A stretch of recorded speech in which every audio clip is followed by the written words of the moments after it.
계모의 학대로 의붓딸이 숨을 거둔 사건이죠. 울산 아동학대 사망사건, 일명 서현이 사건이 많은 사람들의 공분을 불러일으켰습니다. 네, 오늘 뉴스 따라잡기는 서현이 사건에 대해서 자세히 들여다보겠습니다. 김기현 기자가 나와 있는데요.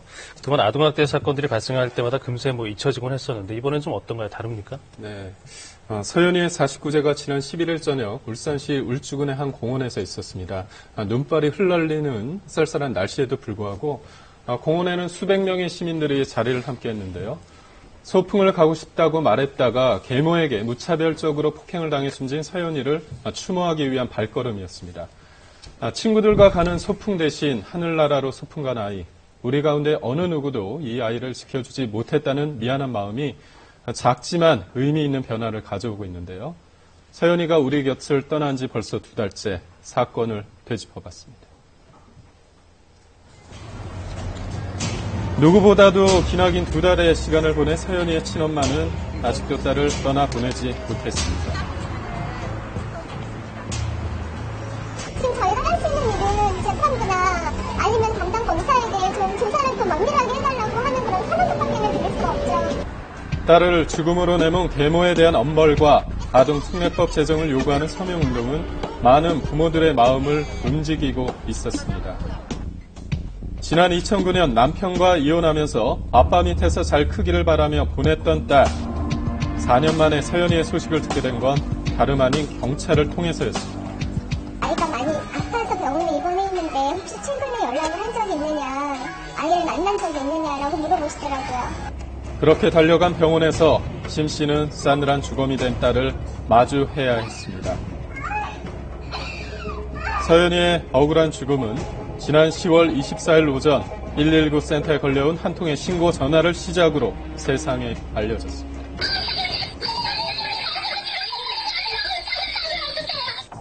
딸아이가 목욕을 하다 물에 빠져 쓰러졌다는 엄마의 신고. 호흡곤란 상태의 아이는 급히 병원으로 옮겨졌지만 끝내 숨을 거두고 말았습니다. 그런데 아이의 죽음에는 석연치 않은 구석이 많았습니다. 목욕탕 앞에 보면은 바닥에 치아가 하나 탈구되어 있었어요. 또 어린 학생이 그 학교 갈 시간대인데 학교에 가지 않았던 이런 점점 등이 이제 의문점이 발견된 거죠. 부검 결과 서현이의 사인은 익사가 아닌 것으로 밝혀졌습니다. 직접적인 사인은 갈비뼈가 부러지면서 그 부러진 뼈가 폐를 찔러가지고 폐혈용으로 인한 그 사망인데, 아동학대에 대해 처음으로 살인죄 혐의로 기소된 계모 박모 씨. 하지만 지난 17일 1차 공판에서 박 씨는 살인 의도는 없었다고 일관되게 진술했습니다. 살인 의도가 없었대요. 24개 중에서 16개가 부러졌어요. 소리도 못 지르고 얼굴이 하얗게 질렸겠죠. 그게 어떻게 살인의 의도가 없다고 볼 수가 있나요? 그렇게 가고 싶던 소풍날, 결국 하늘로 소풍을 떠나게 된 딸이 심 씨는 가슴에 사무칩니다.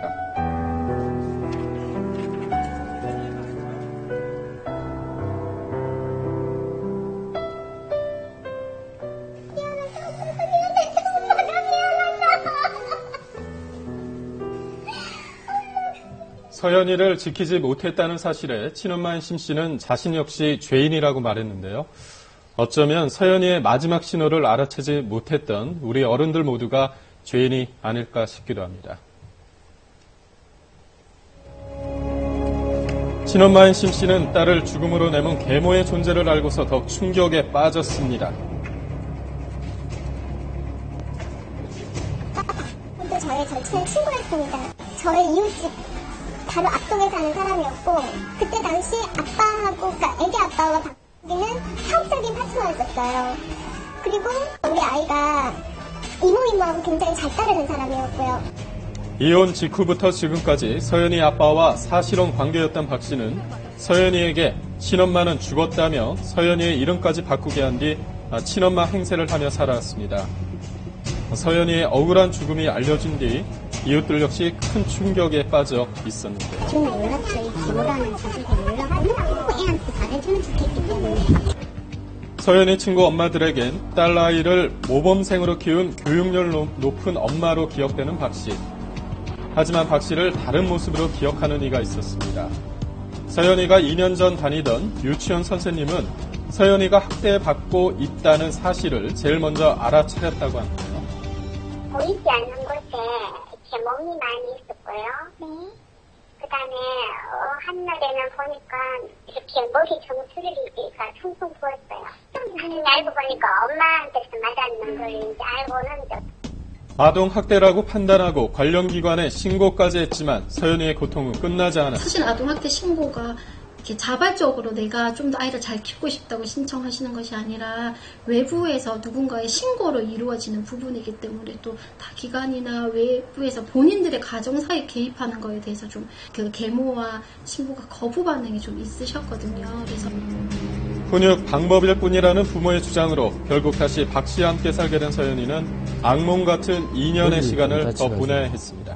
병원에 뭐 하루 정도 치료한 것도 있고 또 그다음에 다리 골절이 대퇴부 골절이 있어가지고 한 보름 정도 입원했고 그 외에도 뭐 가상을 입어가지고 한 달 넘게 이렇게 치료한 게 있어요. 병원에 서연이를 데려갈 때마다 학원 계단에서 다쳤다, 샤워하다가 생긴 상처였다며 불러댔다는 박 씨. 9살 서연이가 이렇게 고통을 겪는 동안 아버지 이모 씨는 어떻게 모를 수 있었을까요? 남들이 우리 세인이가 참 공부도 잘하고 착하고 얌전하고 이런 소리를 들으니까 어느 정도 체별에 대해서는 가능하다. 막 그런 식으로 저는 생각하겠다고 봐야죠. 경찰은 서연이의 아버지 역시 방치 혐의로 입건했습니다. 하지만 학교와 병원 그리고 이웃의 어른들이 조금만 더 서연이의 상처를 들여다봤다면 이 아이를 살릴 수 있지 않았을까요? 모두의 구간식 속에서 서연이는 몸도 마음도 병들어가고 있었습니다. 어색하게 놓여져 있고요. 이런 아이들은 주로 정서적인 안정감이 떨어지거나 애착이 약한 아이들의 표현 기법이에요. 그럼에도 불구하고 밝게 웃고 있는 표정으로 자신을 감췄던 서연이. 많은 사람들이 모여 제2의, 제3의 서연이가 생겨나지 않도록 아동학대 처벌 강화와 예방에 대한 제도적 개선을 촉구하고 나섰습니다. 부모의 권리를 지나치게 강화한 현행 법체계에서는 학대 신고가 들어와도 부모가 협조하지 않으면 제대로 된 조사조차 이뤄질 수 없기 때문입니다. 행위자가 거부를 하면 아동보호 전문기관에서 더 이상 접근할 수 있는 그 법적 조항이 없습니다. 그리고 지난 23일 국회 법사위 법안심사소위는 아동학대범에 대한 처벌을 최고 무기징역까지 이루도록 강화하는 내용의 아동학대 처벌 특례법 제정안을 가해자한테 유리한 정상강 양형사유가 없어요. 피해자를 어리죠. 내가 보호해야 될 의무를 있는 자를 보호를 안 하고 오히려 해를 당한 거죠. 거기다 그게 지속적이라는 거예요. 대부분의 아동학대 케이스가.